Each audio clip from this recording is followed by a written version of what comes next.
Hello friends, welcome back to our channel Lit Horizon. Today we can discuss the theory of Dhwani. The theory of Dhwani was introduced by Anandavardhana in poetry.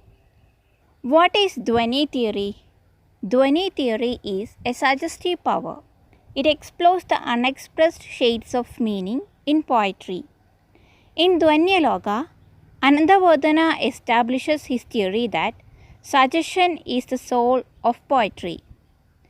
The Dhwani theory of Anandavardhana has faced stiff opposition before it could win universal approval. Many schools of philosophy like Nyaya and Mimamsa do not accept the suggestive power of all.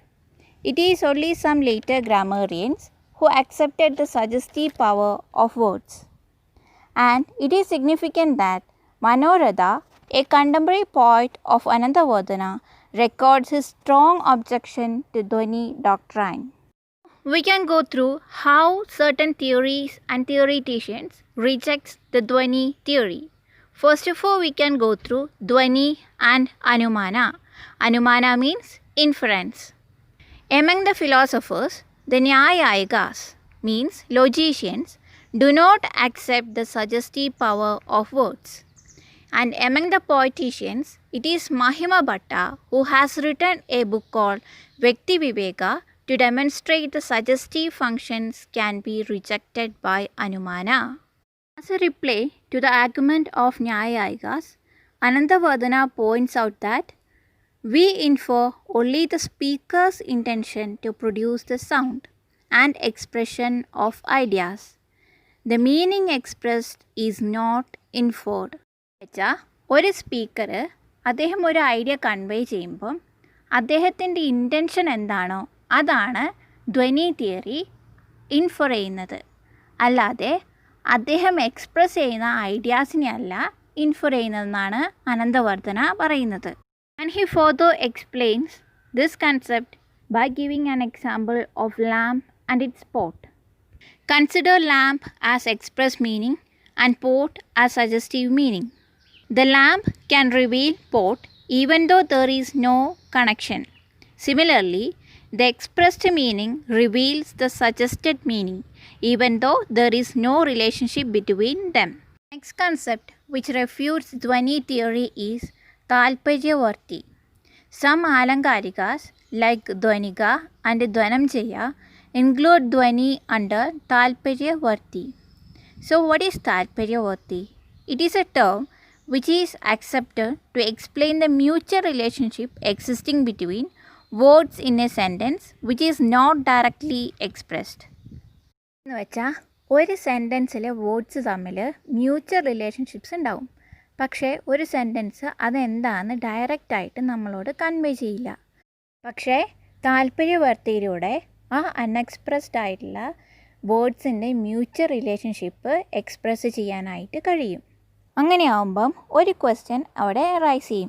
താല്പര്യവർത്തിക്ക് അൺഎക്സ്പ്രസ്ഡ് ആയിട്ടുള്ള വേർഡ്സിൻ്റെ mutual relationship express ചെയ്യാൻ കഴിയുമെങ്കിൽ അതിന് അൺഎക്സ്പ്രസ്ഡ് ആയിട്ടുള്ള suggestive meaning കൂടി convey ചെയ്യാനായിട്ട് പറ്റും.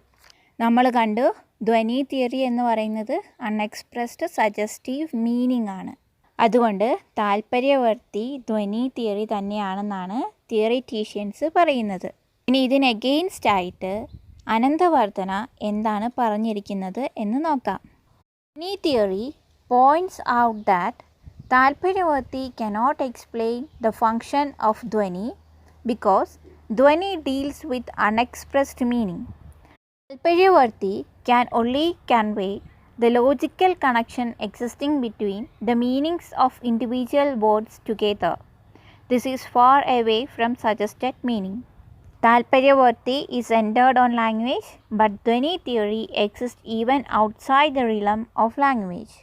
I think it's clear for you. I will explain it. ഇപ്പോൾ നമുക്ക് ഒരു പോയത്തിൻ്റെ ഒരു ലൈൻ തന്നു. അതിൻ്റെ ഓരോ വേർഡ്സ് വെച്ചിട്ട് അതിൻ്റെ മീനിങ് ഒക്കെ കണ്ടുപിടിച്ച് നമുക്കൊരു എക്സാക്റ്റ് ആയിട്ടുള്ളൊരു മീനിങ് കിട്ടും. പക്ഷേ ആ ഒരു ലൈൻ ഒരു ക്ലാസ്സിലെ എല്ലാ കുട്ടികൾക്കും കൊടുത്തിട്ട് ഓരോരുത്തർക്കും എന്താണ് അതിൽ നിന്ന് മനസ്സിലായത് എന്നുള്ളത് വ്യത്യസ്തമായിരിക്കും. അതുപോലെയാണ് ധ്വനി തിയറി. താല്പര്യവർത്തി എന്ന് പറയുന്നത് ലാംഗ്വേജിനെ മാത്രം സെൻറ്റേർഡ് ചെയ്തിട്ടാണ്. ധ്വനി തിയറി എന്ന് പറയുമ്പോൾ ലാംഗ്വേജിനെ കഴിഞ്ഞും അതിനപ്പുറത്ത് എന്താണോ അതാണ് ധ്വനി theory. Next we can discuss about Dhwani and Abhidha. Abhidha is the primary significative power existed in the words capable of giving out the literal or lexical meaning. Means the meaning of a word is what conveyed by it. And this theory is proposed by Mimamsaka of the Prabhakara school of philosophy. And they says that Dhwani can be included as the primary function of Abhidha itself. Because according to the theory of Abhidha, in a sentence, words convey not only the individual meaning but also the relationship with other words. The mutual relationship of the word meanings is termed as samsarga. And they also says that in a certain context, words may suggest new ideas beyond its normal sense. Anandavardhana and his followers attack this view of this theory. According to them, the suggested sense cannot be conveyed by the power of Abhidha, because the meaning of sentence cannot be expressed by words through its primary function alone. So, another function has to be performed to explain the suggested meaning. And this concept is explained through an example. That is, consider A and B as two different sentences. And the sentence A gives the meaning of elephant and B gives the meaning of king. By applying the theory Abhidha in these two sentences, Abhidha says that the meaning of word is what conveyed by it. Therefore, the meaning of the sentence A and B is the exact meaning which it is conveyed. Here, the suggestion is not applicable. But when we consider Dhwani theory in these two sentences, we'll try to find out the differences and similarities between the king and elephant. For this, the suggestive function has to be postulated. Therefore, it is clear that the Abhidha is different from that of Dhwani. The next concept is Lakshana and Dhwani. Some poeticians like Mughaladatta have tried to include suggestion under Lakshana. So, what is Lakshana? In a sentence, in addition to the literal sense, there will be some more ideas. This is termed as Lakshana. And according to Mughaladatta, one variety of Lakshana mentioned by Mimamsaka scholar Bhartarmitra is that expressed literal sense indirectly lead to some other idea, or expressed meaning leads to many other meaning somehow related to it. Therefore, Mughaladatta considered that Dhwani comes under Lakshana.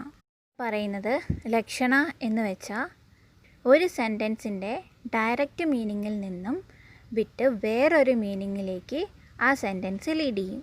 അതാണ് ലക്ഷണ. According to Anandavardhana, dhvani is different from lakshana because in Lakshana, the expressed meaning is cancelled and the secondary meaning is accepted. But in Dhwani theory or suggestion, the expressed meaning need not be cancelled. Another difference between Lakshana and Dhwani theory is Lakshana only can convey idea, but Dhwani can convey the emotions depicted in a sentence. For example, consider the sentence, the village near river Ganga. In Lakshana, we will get only an idea that the village is situated near the river Ganga. But this sentence also communicates the purity and coolness of the village. And this motive elements cannot be communicated by Lakshana. It requires the suggestive function or Dhwani theory. Next, we can go through the classification of Dhwani theory.